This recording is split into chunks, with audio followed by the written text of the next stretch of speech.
Bienvenidas y bienvenidos a La Bestia Urbana, Seguridad y Violencia en el Valle de México, un podcast del Seminario sobre Violencia y Paz del Colegio de México en alianza con la Secretaría de Educación, Ciencia, Tecnología e Innovación de la Ciudad de México.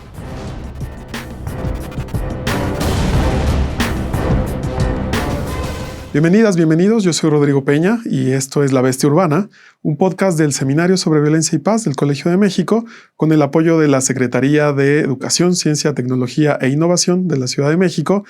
En esta ocasión vamos a hablar de un tema muy importante, el crimen organizado en la metrópoli, y para ello nos va a acompañar David Santiago, periodista especializado, y el doctor Carlos Flores, académico especializado también en el tema del fenómeno del crimen organizado.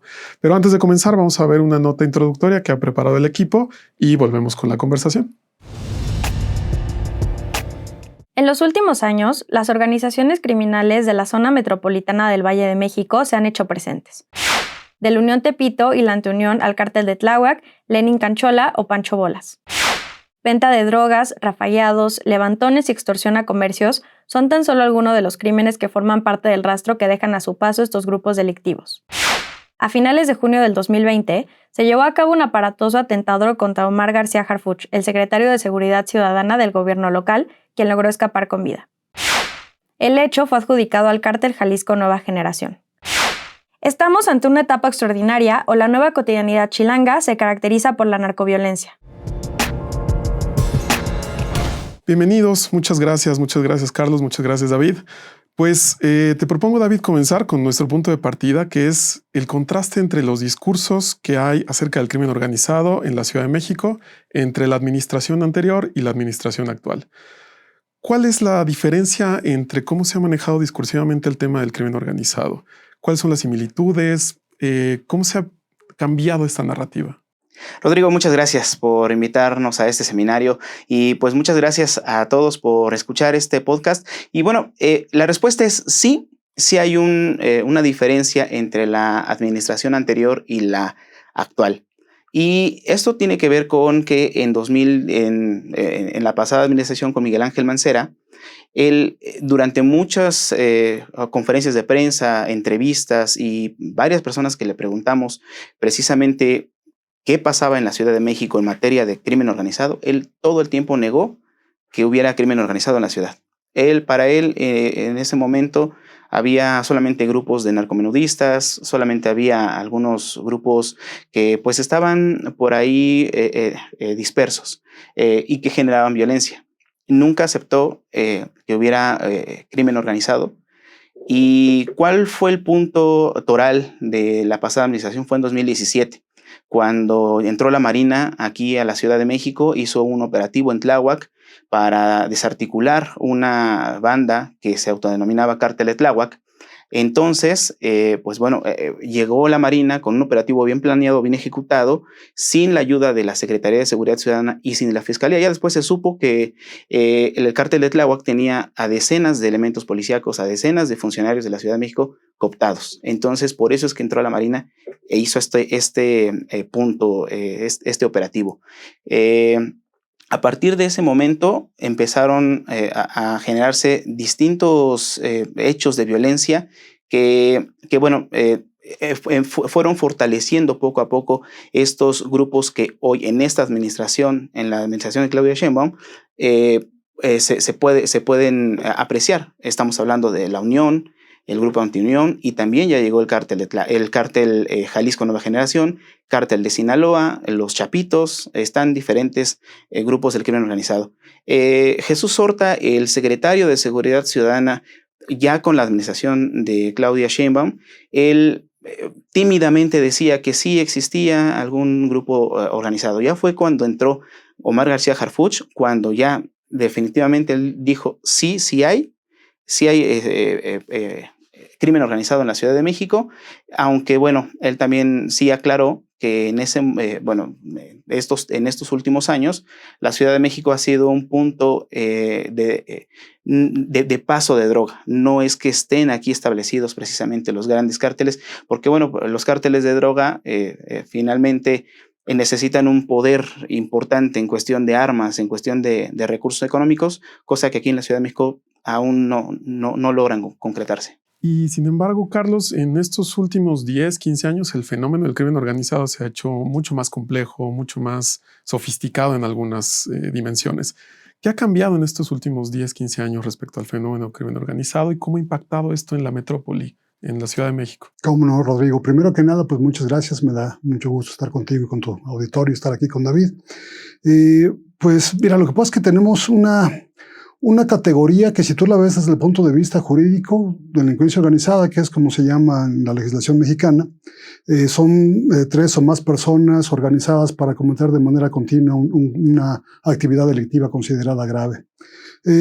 Pues eso te da para una escala muy amplia de posibles grupos. Si uno lo piensa más bien en términos de categoría sociológica, no tanto jurídica, pues de nueva cuenta, pues no hay una definición exacta, pero vamos, la delincuencia organizada en el país, la expresión más violenta, más poderosa que se ha desempeñado a lo largo de los años, pues ha sido aquella dedicada al tráfico de drogas, pero no significa que sea la única expresión de delincuencia organizada que existe. Había en otro momento, por ejemplo, organizaciones dedicadas al secuestro, organizaciones dedicadas, por ejemplo, a robo de vehículos. Entonces, hago estas precisiones porque lo que quiero, digamos, señalar en este caso, y en abono de lo que muy bien también dice David, es que, vamos, delincuencia organizada en la Ciudad de México ha habido a lo largo de los años y de distinto tipo, ¿no?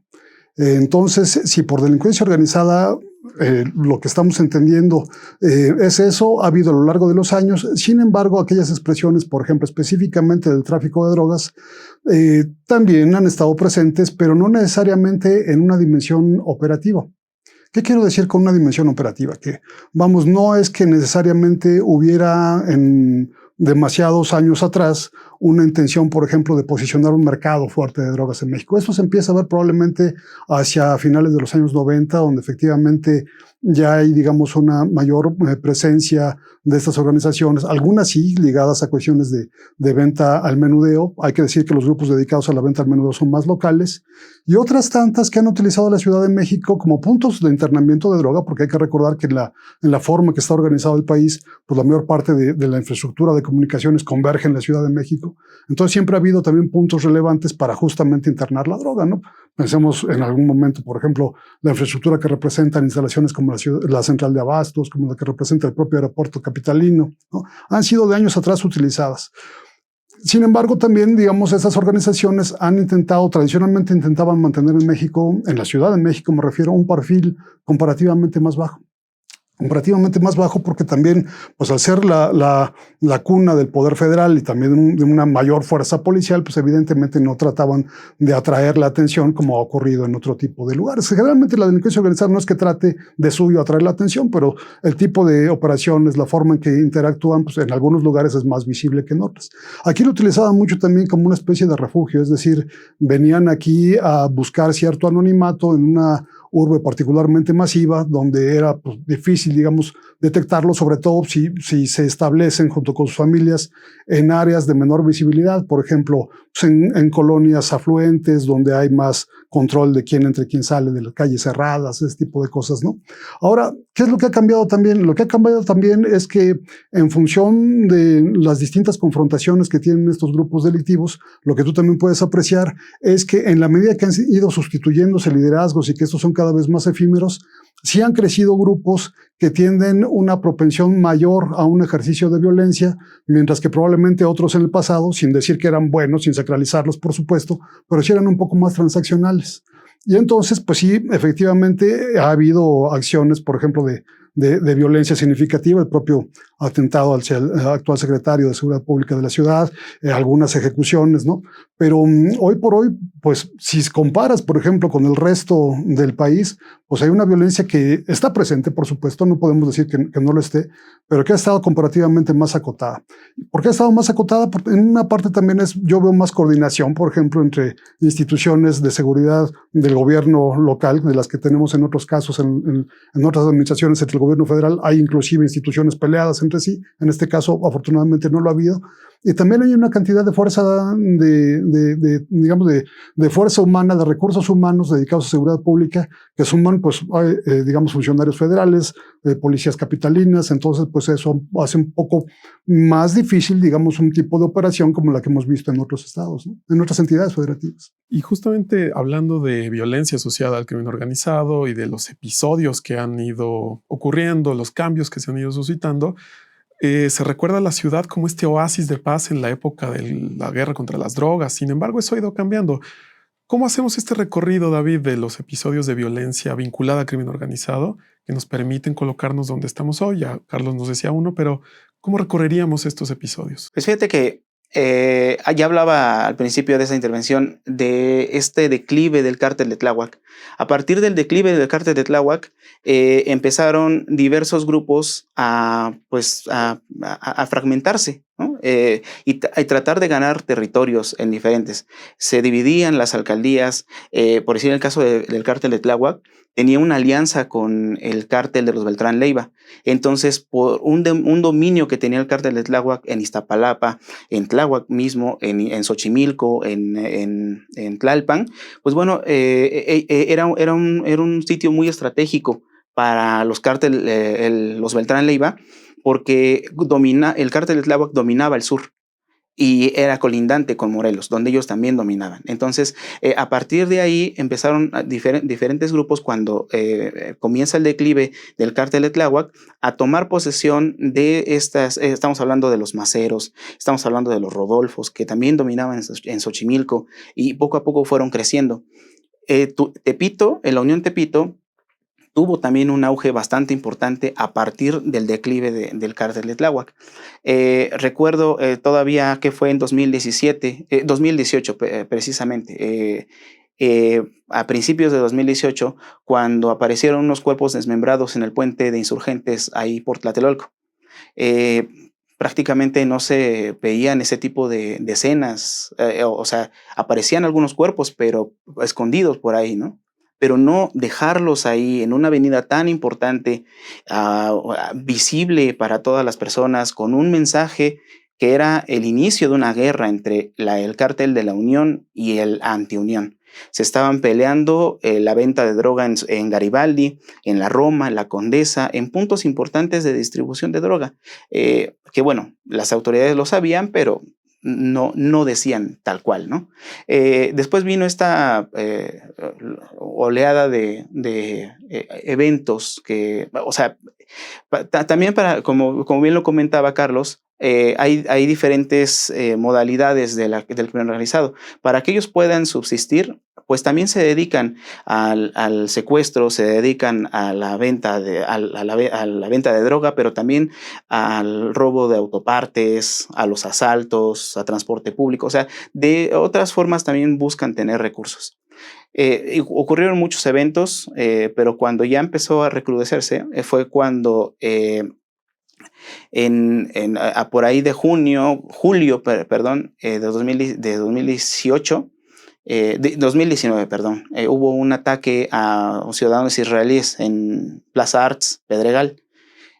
Ahí, bueno, en ese momento pues era un hecho importante. Ya después se supo que los israelíes tenían vínculos con la mafia de ese país, y quienes hicieron este pues atentado, este crimen, pues bueno, fue gente del cártel Jalisco Nueva Generación.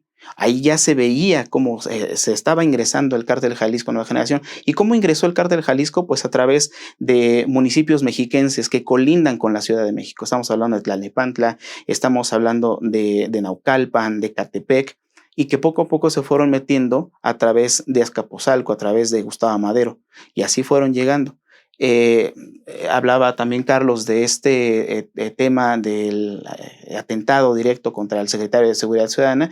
Fue una afrenta directa y nunca antes vista, ¿no? Nunca se había visto un atentado en contra del secretario de la Ciudad de México. Entonces, era una afrenta totalmente directa hacia la autoridad, porque también le estaba generando conflictos de tensiones importantes y pues bueno, ellos querían eliminar al secretario de Seguridad Ciudadana. Posteriormente vinieron otros eventos, ¿no? Y ya en 2022 vimos una balacera en la zona de Topilejo, donde bueno, detuvieron a una decena de personas que pues bueno, tenían ahí unas placas con un ratón y con las iniciales del hijo de Joaquín Guzmán Loera, el Chapo. Y bueno, es cuando ya estábamos viendo el ingreso del el cártel de Sinaloa, también los chapitos que estaban ingresando a la Ciudad de México por la zona sur de la ciudad. También se ve, vimos algunas imágenes por ahí en redes sociales de cómo algunas camionetas iban con gente encapuchada que tenía armas largas y que pues prácticamente ofrecían ellos seguridad, ¿no? a los habitantes de Milpa. Ellos se asumían como personal de la familia michoacana. Entonces ahí poco a poco se fueron generando estos conflictos ahora ya entre grandes cárteles de la droga que ya se hacían presentes en la Ciudad de México. Entonces estos hechos que narro, bueno, son algunos de los más representativos porque han ocurrido feminicidios, han ocurrido muchos asesinatos que también están vinculados con el crimen organizado, pero bueno, los más importantes son esos. Carlos, para los especialistas en este tema como tú, el espacio es muy importante. Entender cómo se vincula el espacio con los grupos criminales, con las redes criminales. Y el espacio del Valle de México es un espacio lleno de contrastes, de diferencias, complejo, complicado, gigante, por supuesto. ¿Cómo se relacionan o cómo ha sido esa relación entre el fenómeno del crimen organizado con el espacio en el Valle de México con todas estas complicaciones? Claro que sí. Mira, habría al menos dos dimensiones que yo podría distinguir. La primera, pues, es efectivamente todo el área circundante de la Ciudad de México, que pues son zonas problematizadas por distintas razones, ¿no? En algunos casos, como ya estaba señalando David, pues tenías, por ejemplo, ya presencia de grupos, por ejemplo, en la zona del Estado de México, que habían sido expulsados de Michoacán por las confrontaciones entre caballeros templarios, los remanentes de la familia michoacana, y que se fueron estableciendo en Michoacán y que efectivamente empezaban pues ya a tener algún tipo de incursión con esta lógica territorializada que ha caracterizado a ciertas expresiones de delincuencia organizada que surgieron después de los 90, que copiaron un poco el modelo de un grupo que surgió en Tamaulipas, un grupo de un perfil militarizado, y que justamente pues buscan controlar con una pretensión monopólica distintas actividades delictivas en el territorio en el cual tienen presencia, ¿no? Entonces esto empezaron digamos, tener ese tipo de actividades en zonas que son limítrofes entre el Estado de México y la Ciudad de México, donde además hay que decirlo, pues la condición de legalidad es frágil. Y aunque hay presencia del Estado, como muy bien señalaba David, pues hay antecedentes también de problemas serios de corrupción en las instituciones de las dos entidades federativas. Eso no se puede negar.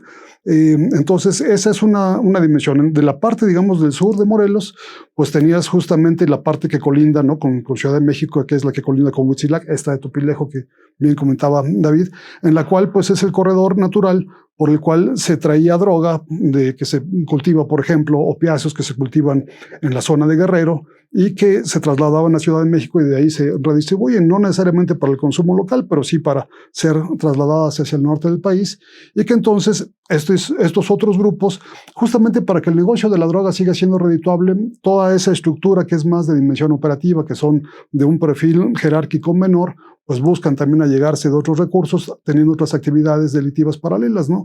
Extorsiones, robos de vehículos, etcétera. Entonces, esas zonas son las que en particular se han problematizado, esas que colindan de esa forma.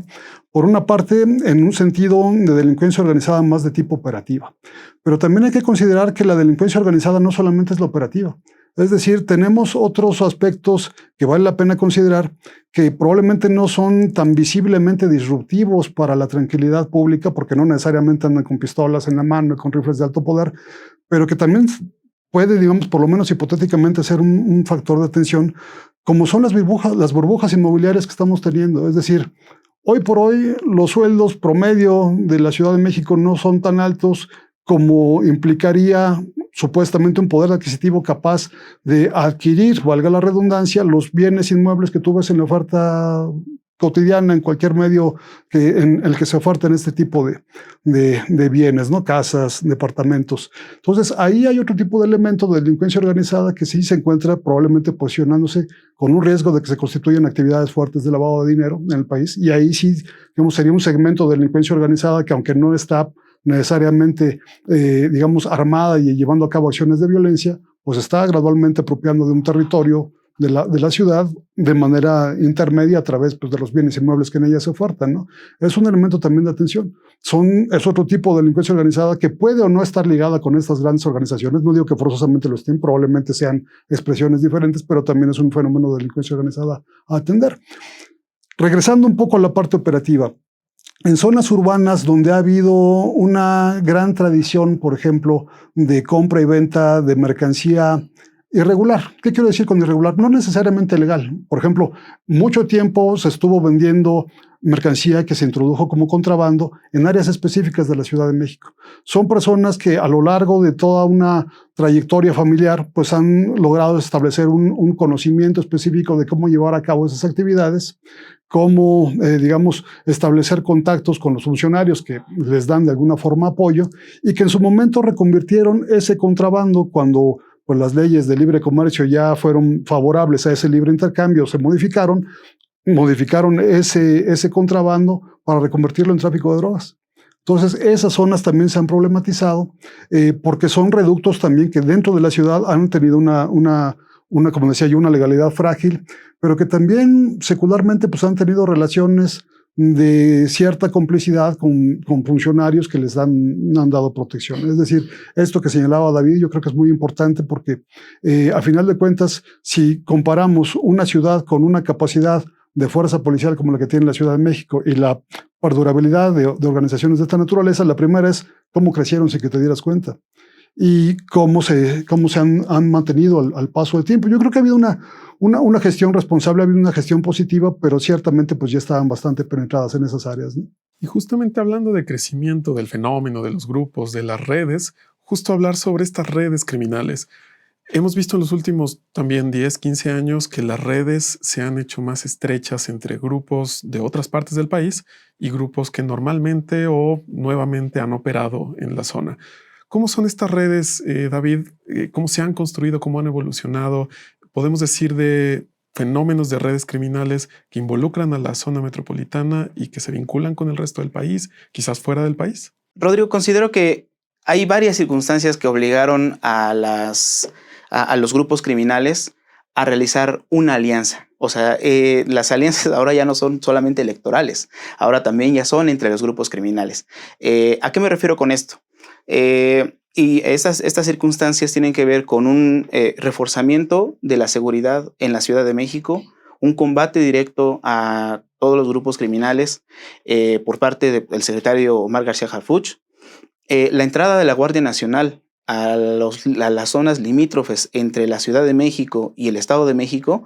Fueron desplegados aproximadamente 12,000 desde el año antepasado, que bueno, fueron 12,000 elementos en diferentes alcaldías y también municipios que colindan con la Ciudad de México. Entonces, de alguna manera hay un blindaje, ¿no? Y hay un combate directo. Entonces, al tener mermada un poco su capacidad de operación de los grupos criminales, estamos hablando que ahora hay una alianza entre la Unión Tepito y el Cártel Jalisco Nueva Generación, que ya tienen dominado municipios como Ecatepec, como Tlalnepantla, como Naucalpan, también las alcaldías Gustavo Madero, las alcaldías Venustiano Carranza, Azcapotzalco. Entonces tienen esa operación. Cuauhtémoc, bueno, pues es su bastión, ¿no? También hicieron alianzas con otros grupos criminales muy pequeños, pero que al final de cuentas tienen esa posibilidad de tener recursos por parte del Cártel Jalisco y por parte del Cártel de la Unión Tepito aquí en la capital. Esa es una de las alianzas. A esa se le llama la nueva alianza. Ya está identificada por las propias autoridades del Estado de México y de la Ciudad de México. También hay otra alianza que hay, uno denominado el Nuevo Imperio.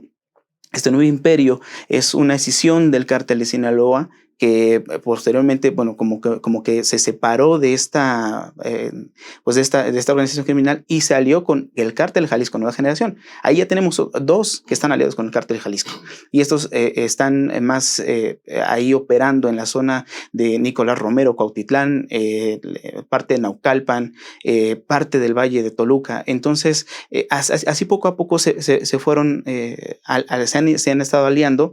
El Cártel de Tláhuac, ya muy minimizado, hizo una alianza con la familia Michoacán, que ahora tienen una parte de operación en Chalco y Valle de Chalco. Y así, poco a poco, algunos grupos que colindan precisamente con Estado de México, con Estado de Morelos, pues se han ido aliando. Entonces, estas alianzas lo que están haciendo es que puedan tener recursos y puedan tener capacidad operativa en 2 estados a la vez. Estamos hablando de Morelos, Estado de México, y pues prácticamente esos municipios, que vaya, no es cualquier cosa tener un municipio tan grande como Nezahualcóyotl, como Ecatepec, como Naucalpan, pues es una capacidad operativa y de recursos muy importante. Y bueno, Carlos, no podemos cerrar este episodio sin hablar de las capacidades del Estado y de la respuesta que puede dar el Estado. Venimos de un contexto en el que pasamos de una guerra abierta contra las drogas, contra el crimen organizado, después a no hablar del tema y después a una promesa de no más guerra contra las drogas, aunque parece que hay una continuidad operativa. ¿Cuál es la realidad de la zona metropolitana en términos del ejercicio estatal para prevenir violencias, para contener el fenómeno del crimen organizado y sobre todo qué puede venir hacia el futuro, ¿no? Quisiera complementar también un poco lo que estaba muy bien señalando David, y creo que eso deriva justamente hacia la pregunta que me haces. ¿Qué relación, cómo se establecen ese tipo de alianzas? Pues son relaciones, en primer lugar, de dependencia. ¿Por qué? Porque si estamos hablando de drogas, pues las drogas generalmente no se producen en la Ciudad de México, ¿no? Es decir, no tenemos cultivos de amapola, no tenemos laboratorios procesando cocaína. Entonces, generalmente estas estructuras criminales que están en la Ciudad de México han sido, en términos comparativos, más débiles que las otras, ¿no? Es decir, aunque pues se utiliza mucho la etiqueta de cártel, pues la realidad es que ni son cárteles en términos económicos, porque ninguna de ellas logra tener todo el control de la economía de producción y del mercado. En sentido estricto, ni las más poderosas han sido cárteles, pero cuanto menos estas que son de menor dimensión, pero digamos, son organizaciones que dependen de ese abasto, ¿no? de otras más grandes que sí operan en el país. Y algunas de ellas eventualmente pues, pueden tener el interés, pues sí, de generar un mercado local, ¿no? Y eso es una cuestión de alerta, porque algunas de ellas están sobre todo ya enfocadas, por ejemplo, a la producción de metanfetaminas, que es una cuestión mucho más adictiva, mucho más dañina a la salud, y que pues eso sería un factor de atención de parte de la autoridad de manera inmediata, ¿no?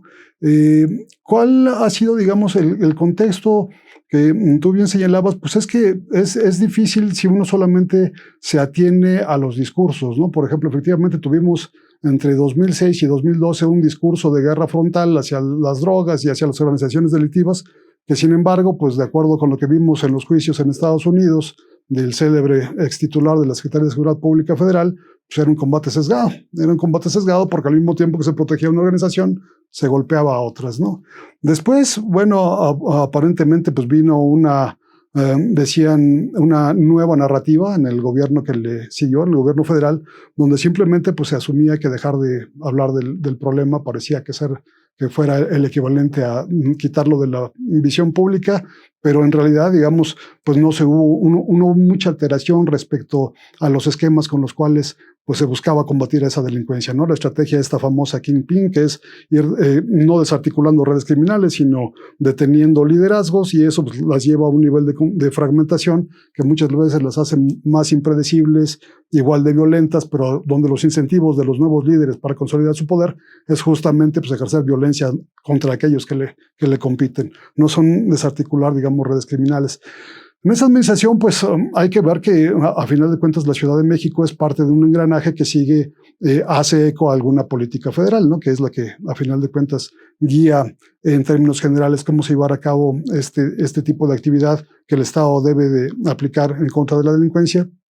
Hubo sobre todo una premisa de que una mejora en las condiciones socioeconómicas de la población se iba a ver reflejada de manera inmediata en una pacificación de la misma.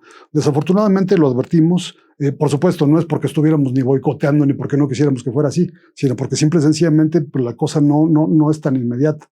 Una política social que busque, digamos, aliviar las condiciones de marginación de la población, pues tarda mucho en hacer efecto en realidad, porque es una cuestión que tiene que ver con educación, que tiene que ver con acceso a trabajo bien pagado, que tiene que ver con otro tipo de servicios que desafortunadamente pues no se pueden subsanar a través de una política generosa de asistencia social. No basta con eso. Entonces, esa parte desafortunadamente quizás no se escuchó o se malentendió o se pensó que era con una perspectiva de crítica mezquina la que se hacía. No era esa la intención, y vemos que desafortunadamente pues convalidan los hechos la realidad de que pues, el fenómeno de violencia, de delincuencia en el país no ha decrecido. En el caso, por ejemplo, de la Ciudad de México, es muy difícil que en una capital del país, una ciudad con la dimensión que tiene esta zona metropolitana, no se vea en ningún momento, afectada por una violencia de acción que vienen, por ejemplo, algunos actores a comentar que ejecutan algún operador contrario aquí, que eventualmente, por ejemplo, pues ya se estaban posicionando, como bien señalaba David, por ejemplo, este caso que hubo en Tlalpan, donde ya había una célula, en el sentido de que pues, se supone que es un grupo operativo más o menos autónomo, preparado para llevar a cabo una acción de violencia, pues los encontraron con armamento de alto calibre, todo lo demás. Pero afortunadamente, pues los sistemas de inteligencia, por lo menos de las instituciones capitalinas, han funcionado. Hay que señalarlo. Ha funcionado razonablemente bien esa parte. No está carente de riesgos ni carente de problemas. Evidentemente, cuando tú ves un personal que es de la misma institución policial arrojando un pobre perrito en un caso con aceite, pues te habla de que los exámenes de control de confianza pues tienen que poner un poco más atención.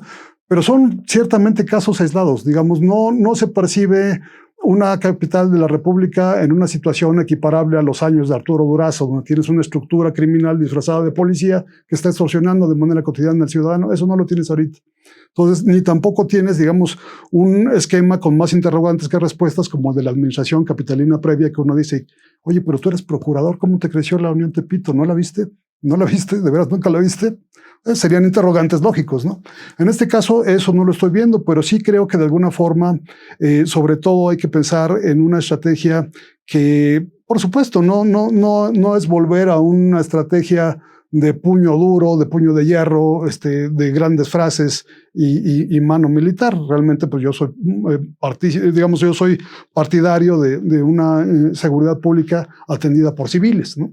Pero digamos, yo lo que sí creo es que con miras a lo que viene, a la siguiente etapa que viene en el país, es necesario sí reforzar los aspectos de inteligencia operativa que están funcionando. Aquí en la capital han funcionado razonablemente bien, pero que también tienes que proyectar hacia otro tipo de cuestiones. Es decir, todas estas complicidades, todas estas condiciones que han permitido que fenómenos, por ejemplo, como esa otra expresión de esos grupos delictivos de menor tamaño, pero que también se dedican a ella, como la extorsión, te empieza a afectar realmente a la ciudadanía de manera más grave, porque eso sí está presente.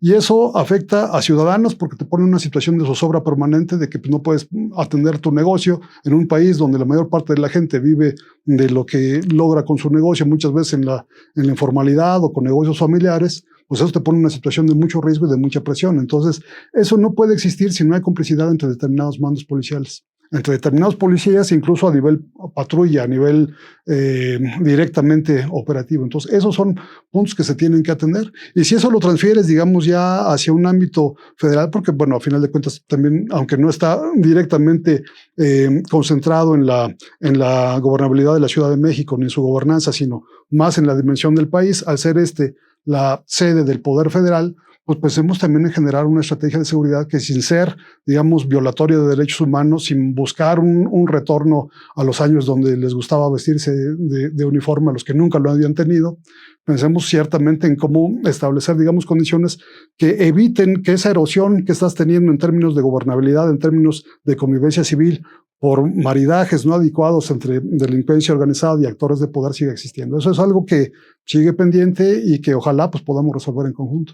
Y bueno, esa agenda de pendientes seguramente va a seguir por varios años, Las grandes ciudades del mundo están expuestas a este problema y el Valle de México no es la excepción. Lamentablemente se nos ha acabado el tiempo, pero ha sido fascinante escucharles y muy interesante lo que nos han compartido. Muchas gracias, David Santiago. Muchas gracias a ustedes por habernos invitado, por supuesto, a participar en este podcast. Y gracias, Carlos Flores. Rodrigo, muchas gracias. Un placer estar con ustedes y contigo, David. Gracias. Y gracias también a la audiencia y los invitamos a que nos sigan escuchando en La Bestia Urbana, un podcast del Seminario sobre Violencia y Paz del Colegio de México. Esta fue una producción de la Coordinación de Educación Digital del Colegio de México.